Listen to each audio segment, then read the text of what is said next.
we are going to start the nervous tissue histology. So we know nervous tissue is having mainly neurons. It is made up. Neurons is a fundamental and structural unit, we know, and neuron also with the supporting cells, we know. Microglia in the case of central nervous system and squamous cells in the case of peripheral nervous system. This act as a supporting fellows for the neurons. So we know nervous system mainly conduct impulse, from one part to the another part of the body. So all these are like basics, we know this.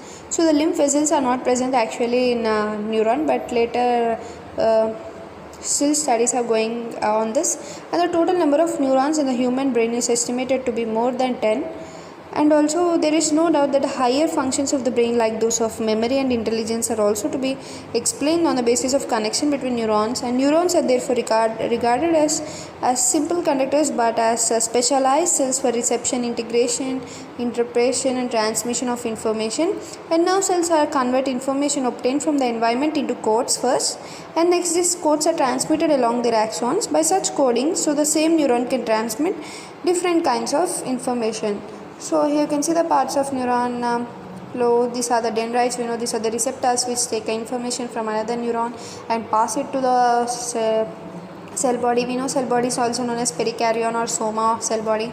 So cell body importance in neuron is nothing but it is having a Nissl substance, and Nissl free zone is known as here axon hillock. And from the axon hillock, axon arises. Axon is the one which takes the information away from the neuron, we know this. And here are the telodendria and this is the terminal buttons. So this terminal buttons, all these are useful for the synapse with the next neuron. So all this process we know, and this is the collateral which is given to the which is given by axon itself here.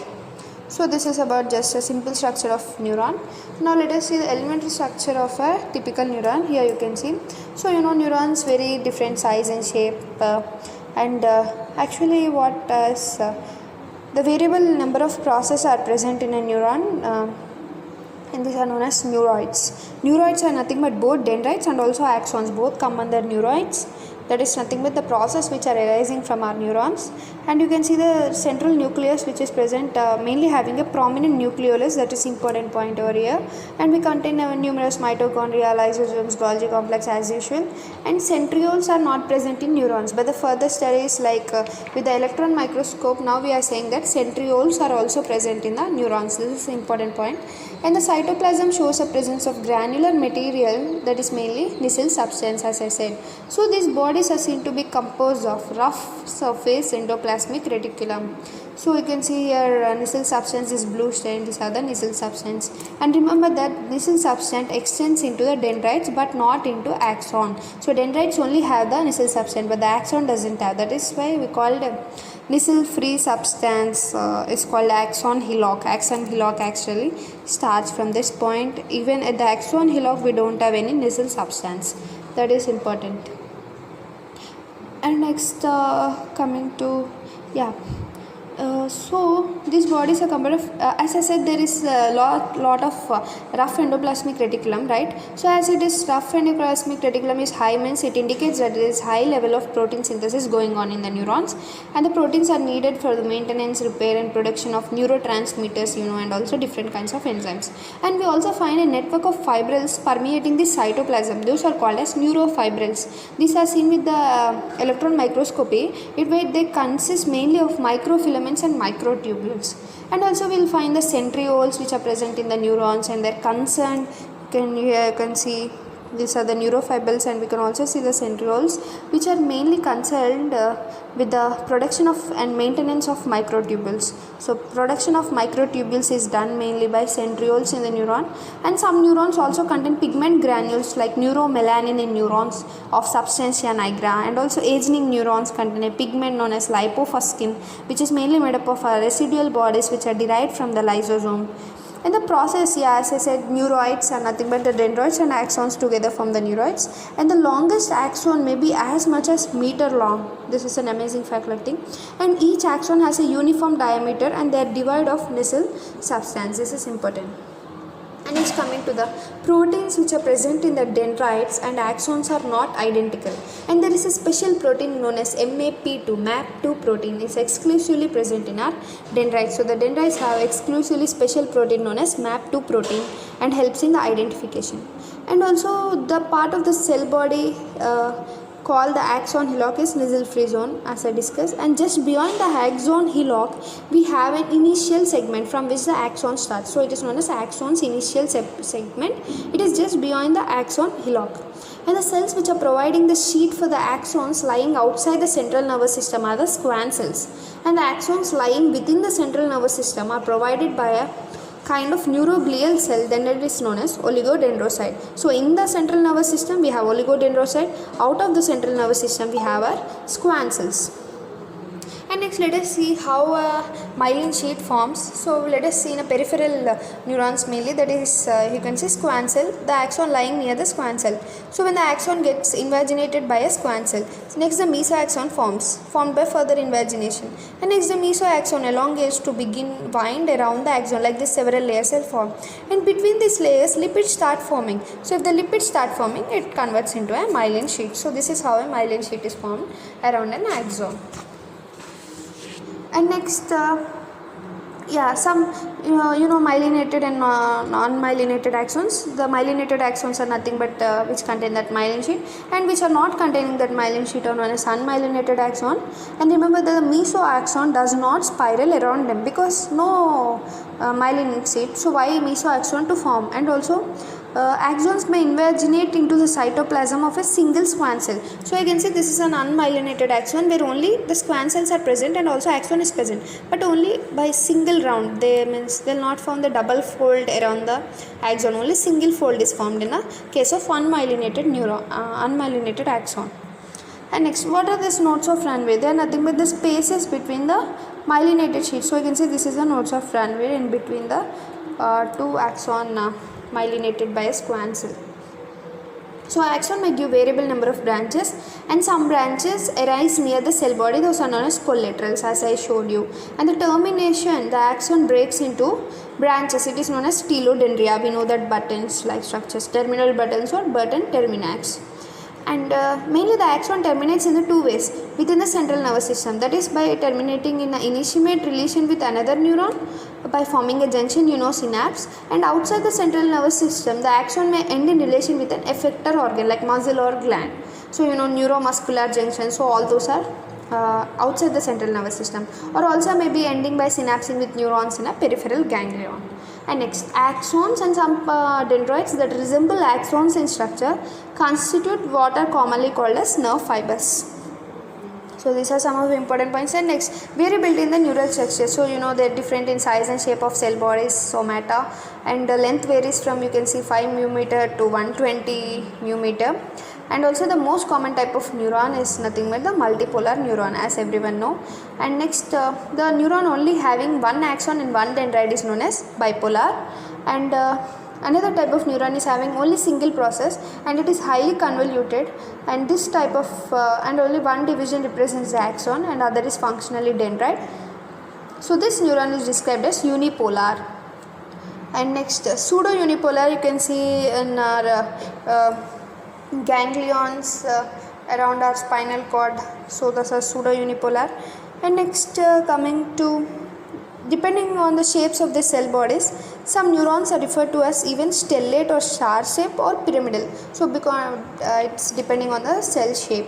And next, in some neurons the Nissl substance is very prominent and it is like a form of large clumps also sometimes, and they may be fine as granules, and the granules are fine and uniformly distributed in the cytoplasm in some other neurons. So other neurons also show gradations between these extremes, and differences are correlated according to their function. And variation in axon. So axons actually having some are having long axons which connect to the remote regions like up to the leg or up to the head. So those long axons are called as Golgi type 1 neurons, and other neurons are having axons which are very short and just end near the cell body. Then these are known as Golgi type 2. So which are very longer type 1, which are very shorter type 2. This type 2 are also known as microneurons, and they are often having inhibitory function, and rarely a neuron may also not have an axon also. So this is about. And next, let us see the variation in dendrites, how that variation should be. So the area occupied by the dendrite of a neuron is referred to as dendritic field. This is important point. So different kinds of neurons have different dendritic fields, and the neurons are also show considerable variation in the number and also nature of synapse established between them. So let us see further detail about neurons, that is especially axon, hillock and initial segment. So the axon, hillock and the initial segment of an axon are of special functional significance. What is that? The region where the action potentials are generated, that is the spike generation, results in the conduction along the axon. So the initial segment is unmyelinated and receives the axo-axonal synapse, which are mainly inhibitory. So the plasma membrane here is rich in voltage and also sensitive channel. Rich in voltage sensitive channels. And next let us see the axoplasmic flow. What is this? This is nothing but the cytoplasm of neurons is mainly considered in a constant motion. So the movement of various material occurs through the axons. So the axoplasmic flow takes place both away from and also towards the cell body. And the flow away from the cell body is mostly greater, and some materials travel slowly and constituting a slow transport. If they are traveling fast, then it is a rapid transport. And slow transport is usually unidirectional away from the cell body and responsible for the flow of axoplasm down the axon. And rapid transport is always bidirectional and carries the vesicular, medullary and also mitochondria. So microtubules play an important role in this formation of transport. So retrograde axoplasmic flow may carry the neurotropic virus like polio along the axon into the neuronal body. Let us understand the review about some features of dendrites like microtubule associated mainly with protein MPA2 is not present in axons, but it is present specially in dendrites.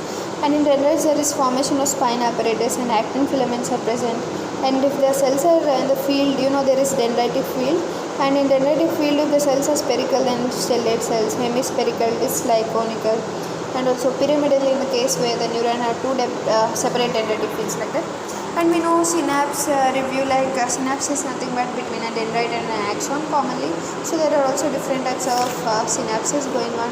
And neurotransmitters, acetylcholine or cholinergic neurons according to names, we will see them in detail. So the diagram you can understand. So whenever how the synapse takes place, there will be a synaptic cleft and there are vesicles releasing from the Golgi apparatus and it receives. So like this synapse takes place. So we know by neurotransmitters. And next there are classification of synapse, mainly symmetric and symmetric synapse, elliptical synapse. So all this we are going to see in detail in our neuroanatomy. And we know grey and white matter. In the case of spinal cord we have inside grey matter, outside white matter. And in the case of brain we have outer grey matter and inside white matter. And we know peripheral nerves is nothing but outside our central nervous system, which are having sensory and motor, right, motor nerves. You know about that. And all these things we'll see in detail in our neuroanatomy mainly. So notes of Ranveer, between the two gaps of our squam myelinated sheet, we have gaps that is nothing but notes of Ranveer. And degeneration and regeneration, degeneration is nothing but mainly getting loss of neuron, and regeneration, how it can regenerate once again. And next we have different sensory receptors like interoceptive receptors, special sense receptors, mechanoreceptors, chemoreceptors, photoreceptors, thermoreceptors and also osmoreceptors. And we also have exteroceptive receptors like free nerve endings, tactile corpuscles, laminated corpuscles, bulbous corpuscles of cross, tactile menisci, roughly endings, etc. And so proprioceptive receptors are Golgi tendon organs, muscle spindles, and receptors in special relation to joint. So as we already completed neuromuscular junction. So once let us see the notes, some of the basic of our nervous system, and it is like a summary you can feel, and by this we complete our nervous system. So mainly the histology of nervous system is nothing but the nervous system is made up of neurons and supporting cells. Supporting cells are glial cells in the CNS and the schwann cells in the case of PNS, that is peripheral nervous system. So nervous system is nothing but collecting the sensory information from the external and internal environment and integrate and coordinate within the nervous system in its central part and generate the response by motor system. And the nervous system is divided into central nervous system and peripheral. And the central nervous system have glial cells as supporting and peripheral nervous system have schwann cells as supporting. So in the central nervous system, we have brain and spinal cord. Let us see the basics of brain. You know, this is the cerebrum, this is the midbrain, this is the pons, this is your medulla, this is the cerebellum, and this is the spinal cord. So the midbrain, pons, medulla together called as brainstem, and cerebrum, all these parts of brain, this is spinal cord. So peripheral nerves we have coming and going out from the spinal cord. So the one which is going out is the motor system, which supplies our muscles, glands, etc. And the sensory systems take the information from our body and brings it to the brain. So all these functions we know.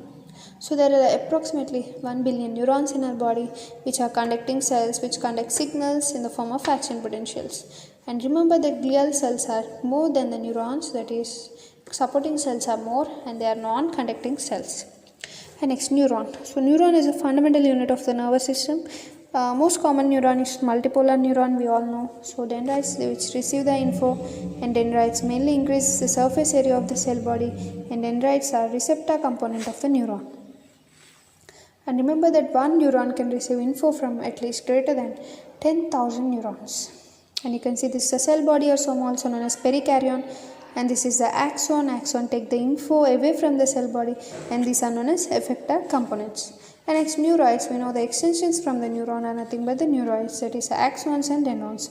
So the size of the neuron is nothing but variable from the 5 μm to the 150 μm, and the length of the neuron is greater than 1 meter. So the morphological classification is bipolar neurons, unipolar neurons, multipolar neurons. So bipolar neurons are having both axon and dendroid, only 2 neuroids, and their examples are retina. They are present in retina, sensory epithelium of ear, like in cochlea and vestibule. And the unipolar neurons only have one neuroid, that is pseudo-unipolar neurons, both act as axons here, remember.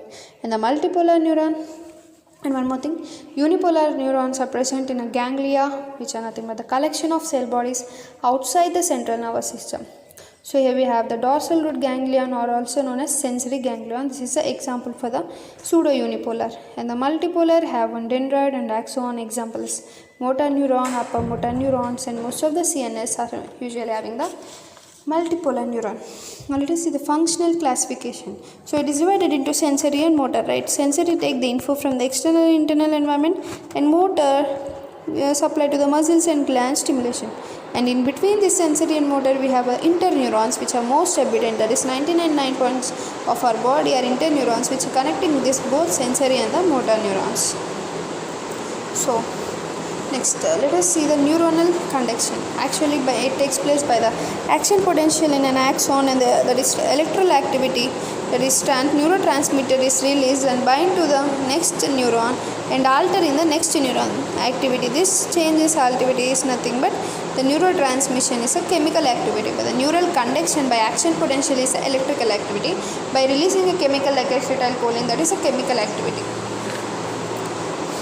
And next, neuronal classification, you can see norepinephrine neurons if they secrete norepinephrine, histaminic neurons if they secrete histamine, cholinergic neurons if they secrete acetylcholine, dopaminergic neurons if they secrete dopamine, and serotonin neurons if they secrete serotonin, also known as 5-hydroxytryptamine. And next, let us see the based on axonal length, the classification is nothing but if very small axon, Golgi type 2 neurons. If I have long axon, Golgi type 1. So by this we complete our nervous system histology section, that is a neuromuscular junction. So we know the skeletal muscles are mainly supplied by the ramifications of a somatic efferent neurons, and each skeletal muscle fibers receives its own direct innervation, that is the site where the nerve ending comes into intimate contact with the muscle. Then that site is known as the name neuromuscular, means nerve ending in a site of a muscle, the contact with the muscle fiber. So neuromuscular, or also known as myoneural junction. Now let us see that it has a motor end planes, end grape endings, and also trail endings. So what are these endings? Let us see. So first ending is end plaque ending. It is the most neuromuscular junctions. In most of the neuromuscular junction, the nerve terminal is in direct contact with a specialized area near the middle of a muscle fiber, in the middle.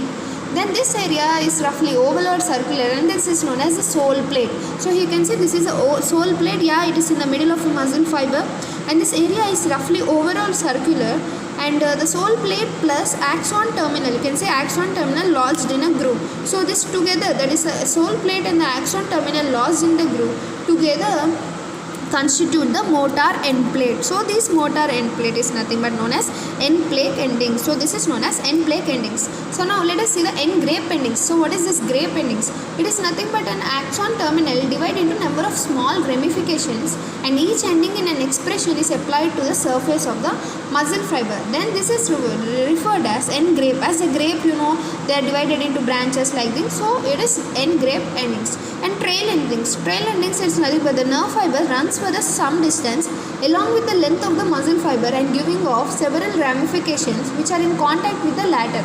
So end grape and end trail endings are seen mainly in relation to the intrafascial muscle fibers, which are mainly present in the muscle spindles. So this is about different endings of neuromuscular junction. Now let us check out the structure of a typical motor end plate. So you can see this is the structure of a typical motor end plate. So actually in the region of this motor end plate, axon terminals are lodged in the grooves in the sarcolemma and covering the sole plate. So here you can see this is a groove of a sarcolemma and they are covering the sole plate. This is the sarcoplasm of a sole plate region. So they are in the sarcolemma and they are covering the sole plate. And next between the axolemma and the sarcolemma over the muscle fiber, there is a narrow gap occupied by various proteins that form a basal lamina. So between the sarcolemma and also our axolemma, there is a place which is called as narrow gap, which is called as mainly basal lamina, and it follows there is no continuity between the axoplasm and the sarcoplasm. And next we have semicircular depression. In section this group we can see the semicircular depression, and the depression is the primary cleft and the sarcolemma is in the roof, and the primary cleft is thrown into the numerous small folds resulting in a formation of secondary or also known as subneural cleft. So you can see this is the secondary cleft. And next, the region of sole plates, the sarcoplasm of muscle fiber is granular and contains a number of nuclei enriched in mitochondria, endoplasmic reticulum and also Golgi complex. So the axon terminals which are rich in mitochondria, and each terminal contains a vesicle similar to those of in presynaptic buttons, and the vesicles contain neurotransmitters like acetylcholine, and acetylcholine is released when the nerve impulse is reaching the neuromuscular junction and initiates a wave of depolarization in the sarcolemma. So depolarization is starting in a wave like in a sarcolemma. And next, resulting in a contraction of entire muscle fiber. So thereafter what happens, acetylcholine is quickly destroyed by the enzyme acetylcholine esterase, and the presence of this choline receptors demonstrated the sarcolemma of the sole plate. So this about it. Next, let us see the nerve endings on the smooth muscles. So the nerve endings are nothing but the nerve fibers innervated smooth muscles are mainly unmyelinated and they end a short distance away from the myocytic surface. And in sympathetic terminals, the vesicles mainly contain catecholamines which are non-adrenaline. We know that thing. And monoamine oxidase is present in relation to sympathetic endings and destroy the catecholamines and thus regulate the sympathetic activity. So at parasympathetic terminals, the vesicles in the axon terminals are clear and they contain mainly acetylcholine. And next, in other verses like axolemma and sarcolemma do not come in contact. At most places, the nerve fibers are mainly covered by the squamous cell cytoplasm. However, at the places like cytoplasm is retracted, exposing a segment of axon. So this segment of axon shows the presence of vesicles, and the neurotransmitter mainly released from the vesicles to diffuse into the myocytes.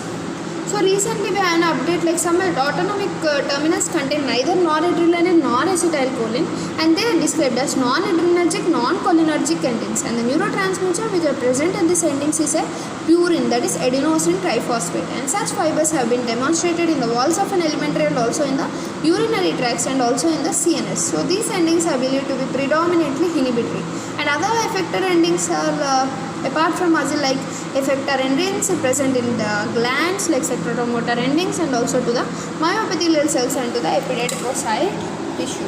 So by this we complete our neuromuscular junction histology, and next we are going to see about our receptors like proprioceptive receptors, exteroceptive receptors and the sensory, that is nothing but coming under sensory receptors.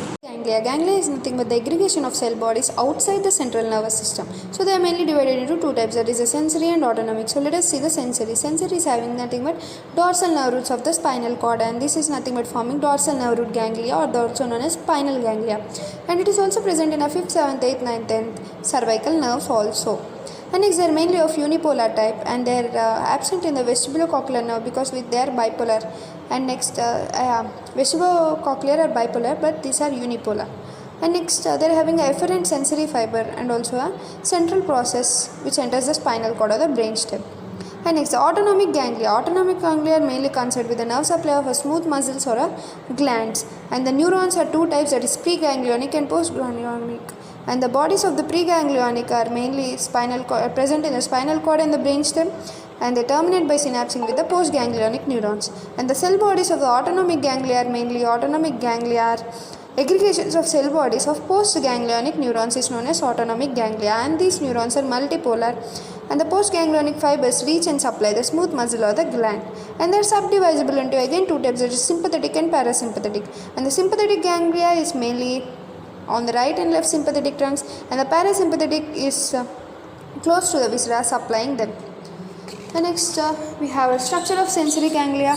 So the sensory ganglia is nothing but arranged in groups in the periphery of the ganglia, and the groups these are large, and the groups of cells are separated by groups of myelinated nerve fibers, and the cell body of each neuron is mainly surrounded by a flattened capsular cells or the satellite cells. And outside the satellite cells there is a delicate connective tissue, and these satellite cells are continuous with the Schwann cells and giving a process arising from the neuron. And the connective tissue covering each neuron is continuous again with in turn with the endoneurium. And the entire ganglion is pervaded by a connective tissue, fine connective tissue, and the ganglion is covered by outside by a connective tissue capsule, and the neurons are unipolar. And let us see the structure of an autonomic ganglia. So the autonomic ganglia are smaller, and they are multipolar neurons, and next they are scattered, and they are non-myelinated and thinner, and they are less conspicuous when compared with those, and their satellite cells are around the neurons of autonomic ganglia and not well defined, and they are permeated by connective tissue and provide a capsule for it. And next, the initial substance is much more better defined, and the sympathetic ganglia synthesis the catecholamines, and the parasympathetic ganglia synthesis the acetylcholine. So these neurotransmitters are traveling down the axons to be released at the nerve terminals. Neuroglia. So neuroglia are nothing but the supporting cells which are mainly divided into neuroglial cells which are found in parenchyma and brain of brain and spinal cord, ependymal cells lining the ventricular system, and Schwann cells forming the sheets of axon in peripheral nerves, and they are also known as lemnocytes or peripheral glia, and the capsule cells also known as satellite cells or capsular gliocytes surround the neurons in peripheral ganglia, and various types of supporting cells are found in relation to our motor and sensory terminals of our nerve fibers. So this is the last topic. Let us complete it. And these are supporting cells which are present within the brain and the spinal cord, and they are divided into mainly two categories, that is the macroglia and the microglia. So the macroglia are further divided into two types, that is the astrocytes and oligodendrocytes. So astrocytes are again divided into fibrous and protoplasmic astrocytes. Next, let us see microglia. As the name, they are very small, that is macroglial cells are derived from ectoderm of the neural tube, but the microglia are derived from the mesoderm. So all neurological cells are smaller in size, and especially the microglia are very small as the name. So the glial cells in the brain and spinal cord are 10 to 50 times as much that of neurons. There are many in number. And the neurons and the microglia are separated by very narrow extracellular space. Now let us see in the microglia we have our astrocytes. So these are small star-shaped cells, and their process are often flattened to leaf-like lamina, and they may partly surround neurons and also separate them from other neurons. So the process frequently ends in expansion in relation to blood vessels or in relation to the surface of a brain. And there are also small swelling cells known as gliosomes which are present mainly in our astrocytes, and these swellings are mainly rich in the mitochondria and also contain the fibrous astrocytes which are mainly seen in the white matter. And the process are thin and asymmetrical, and the protoplasmic astrocytes on the other hand are mainly seen in the grey matter. So the process are thicker than those of fibrous astrocytes, and they are symmetrical, and the intermediate forms are present between our fibrous and protoplasmic astrocytes, and also protoplasmic extension of astrocytes are surrounded nodes of Runwich, but the significance is still not understood. So the process of astrocytes are usually united by means of the gap junctions and also by calcium channels, and the regulation of synaptic activity and the metabolism of neurotransmitters and also neuromodulators is the main function of our astrocytes, and also they play a role in the maintenance of blood brain barrier, like substances secreted by end of the feet of astrocyte are assisting in the maintenance of the membrane, the glia limitans externa, and also covers the exposed surface of the brain, and they help mainly in maintaining the basal lamina of the blood vessels which are coming in contact with. And next let us see the oligodendrocytes. These are round and pear shaped, and they provide the myelin sheath of the brain and the spinal cord, and they are also known as oligodendrocytes, enclose mainly several axons. As a rule that the oligodendrocytes are present in relation with the large diameter axons and provide the sheaths to a fewer axons than those of related to the axons of the small diameter. And the plasma membrane of the oligodendrocytes comes in contact with the axolemma at the nodes of the Ranvier, and they are not regeneration. They can't regenerate. Whenever there is damage, they can't regenerate again. So microglia, again these are the smallest neuroglial cells, and the cell body is flattened, and they are mainly related to the capillaries, and they are mesodermal in origin, and they are derived from the monocytes, and they invade the brain during the fetal life, and they are more numerous in a grey matter, and they are active when there is any damage to the neural tissue by trauma or the disease, and they act as a phagocytes. So microglia can regenerate, but the oligodendrocyte cannot regenerate.